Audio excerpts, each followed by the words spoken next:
Hi, this is Steven from Just Got Played, and I want to give you a quick overview of Pilgrim. So this is a pre-production copy, so this is not what the component quality of the final game is going to be like. So in Pilgrim, you are in charge of an abbey, and you're going to be converting serfs to acolytes, sending your acolytes out onto the board, and doing different things, trying to climb up on the piety track, get points from the alms track, building pilgrimage sites. So what you do on your turn, the first thing you do is you choose from somewhere out on the board some of your acolytes and you move them in a Mancala style. So for instance, let's say I was the blue player, I might pick up my blue acolytes here, and then I can just go around the board, 1, 2, dropping one at each location. I can keep going around the board, or there are arrows in the rivers, so you can go in from here and out from here, out from here, and in from here.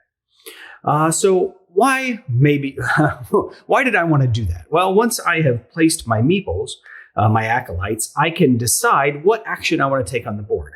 So anywhere where I have people on the board, there are 8 different actions, I can do one of those actions. So currently, I have 2 people here with Give Alms and 2 people here with Produce. Now, so let's say I'm going to choose Produce. Because I chose Produce, and I have a majority here, or I have more meeples than any other player, I'll say, right? I have 2 and nobody else has 2 or more.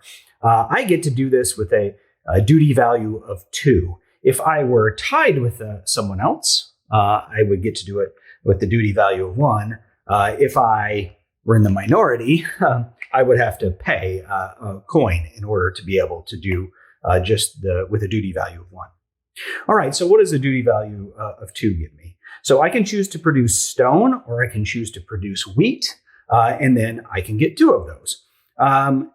These are reminders that if you have certain things that you've unlocked, there are buildings out there, such as the quarry, which allow you to get extra stone. So if you've built that building and it's on your player board, you get that ability. If someone else has built that building, you can pay them a resource in order to be able to do that. So this is the merchant, I think his name is, let's say the merchant was here. I would have to pay 1 wheat to the player that had the quarry and able to use it to get that extra stone. There are also things that I can unlock here, like the stonemason on my board, which means I would get an extra stone when doing that. All right, so that's the produce action. Let's talk about some of the other actions here. So give alms. Oh, and I should mention that once you do the action, you take your people off and you put them back in the city center. Now, it's possible that you want to move people around and then not take them off the board, in which case you can just collect whatever resource is listed on the tile, and then your people stay there. Okay, but let's say I did that, and then those would go back there, and that's my turn. And there are going to be 26 rounds in the game, so you're essentially going to get 26 different things to do. So some of the other actions you can do. So there's give alms. So when you're here, you can give wheat or money, or you could donate a building. So for instance, if I have a building here, I can turn it over to donate it, which now it's worth points at the end of the game, but I can no longer use it. Nobody can use it anymore. And when I donate the building, I move up 1 level on this track. Same thing if I donate a wheat or a coin, I move up 1 on this track. So why do I care about that? Well, when I get to certain levels on this track, it allows me to move my serf to become an acolyte here, or an acolyte out onto the city, or even at the top, you can move straight from being a serf into the city. So now you have more of these workers available. Also, at the end of every season, a season is when this round marker reaches the pilgrimage site. So there's 4 of those during the game. You're going to see who's at the top of this track. Then they can take one of their acolytes from the abbey and put them up here, and that's worth points at the end of the game. If you have 4 up here, it's worth up to 26 points. So that's what give alms is for. Clerical allows you to increase your piety or collect money. So why do you care about piety? Well, piety is worth points at the end of the game, but also piety at the beginning of each round, the person with the highest piety decides who's going to be the first player for that round. So that could just be you because you want to do something, or it might be that you want to let somebody else go first so they get their acolytes out of your way so that you can do your thing. So there is a strategic decision there about who is going to be the first player. Down here with Ordination. Ordination is a way that you can pay wheat to move serfs to become acolytes or acolytes into the city so that you can use them. Next is Taxation. Taxation, this symbol is sort of a wild, so you get one of whatever you want. And then, depending on your duty value, anywhere where you have a majority, so for instance, if this were red doing this, they could say, I have a majority here, I could claim a wheat, or I have a majority there, I could claim a wheat. So anywhere that they have a majority, they can claim that extra resource. So this is a way to get resources. Construct allows you to build a road or build a building. So I talked about getting these buildings. There are level 1 buildings and then 2 and then 3, so they go up in level. As this round marker passes, as soon as a ship is past a marker, that means this building is available. So now, if I choose this action, I can pay 1 stone to build the quarry and put it in my area. Once a building is active, if it's been passed by the ship, somebody else can still use it out here on the board, but if I have it and somebody uses it, they have to pay me. So that's nice.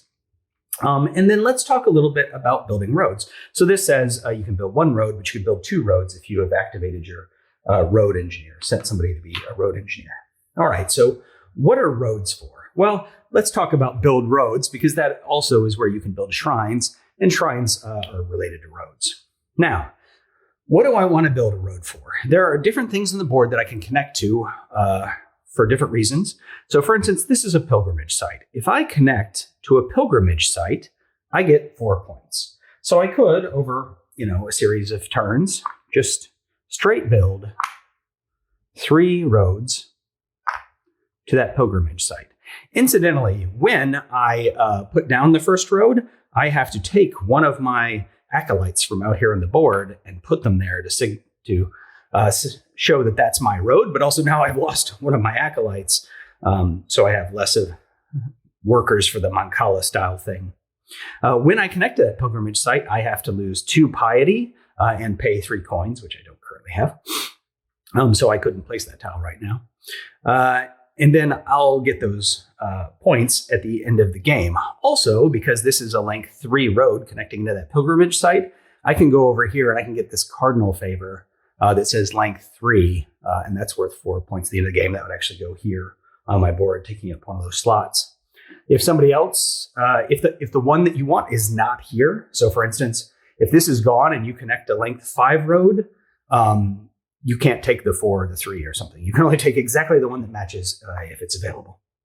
What if I didn't want to connect to the pilgrimage site? Let's say I wanted to connect instead to make a trade route. So the trade route, if I connect in here, I should have mentioned that when I connect to the pilgrimage site, I also needed to put another guy on it. When I connect in here, I now have a trade route, and that trade route, and I think you need to put a guy in there as well. The trade route allows you at every round to get this marker. This merchant is going to go around the board, and everywhere he stops, you will get the resource that merchant is currently stopped on. If you do this, you have to connect straight here to make a trade route.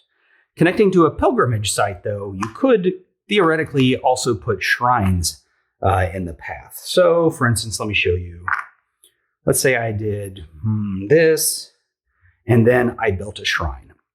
So this would be a level 1 shrine, so I would pay 1 stone and 1 piety. The question mark in the piety is that depending on the level of the shrine, is how much piety you have to pay. And then I have to put a marker on it. And I wouldn't need a marker on this, of course, because it's my road.